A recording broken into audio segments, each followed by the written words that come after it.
তালাক দিয়ে দিলেন বিবিকে। নতুন সংসার শুরু হলো, আরেকটা বংশীয় নেককার মেয়েকে বিয়ে করলেন। 3 বছর পর সাইয়েদনা ইব্রাহিম আবার বেড়াতে আসলেন। আজকেও সাইয়েদনা ইসমাইল বাসায় নাই। সাইয়েদনা ইব্রাহিম সালাম দিলেন, আসসালামু আলাইক। এবার জাদুমাখা কণ্ঠে, কুকিল কণ্ঠে, মোলায়েম কণ্ঠের একটা মেয়ে ঘরের ভেতর থেকে বলে, ওয়ালাইকুমুস সালাম। ওয়ালাইকুমুস সালাম। সাইয়েদনা ইব্রাহিম বললেন, কাইফা হালুকিয়া উম্মি মা, কেমন আছো বলো বলো। মেয়েটা বলে, আলহামদুলিল্লাহি আলা কুল্লি হাল, সব অবস্থায় আলহামদুলিল্লাহ। সুবহানাল্লাহ পড়ে। সংসার কেমন চলে? কয় খুব ভালো। খাওয়া দাওয়ার অবস্থা কি? কয় আরো ভালো। এবার মেয়েটা বলে, কে আপনি? এই মরুভূমির মাঝখানে রৌদ্রের মধ্যে দাঁড়িয়ে দাঁড়িয়ে কথা বলেন, কেউ তো কোনোদিন আমাদের খোঁজ নিতে আসে না, কে আপনি? ঘরে আসেন। সাইয়েদনা ইব্রাহিম বলে, না আমার পরিচয় দিব না, ঘরেও আসবো না। মেয়েটা বলে, আপনি যদি ঘরে না আসেন আমি কিন্তু রাগ করব।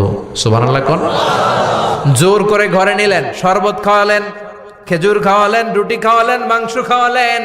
সাইয়েদনা ইব্রাহিমও চোখের পানি ছেড়ে দোয়া করলেন, ও মিয়া এটাও মাইয়া আগেরটাও।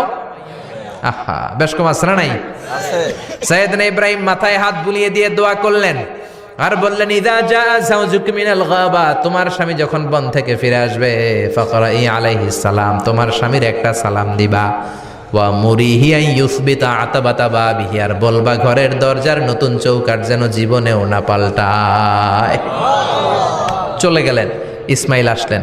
বেবি বলল, নুরানি চেহারার এক আল্লাহর ওলির মতো মুরব্বী লোক আসছিল।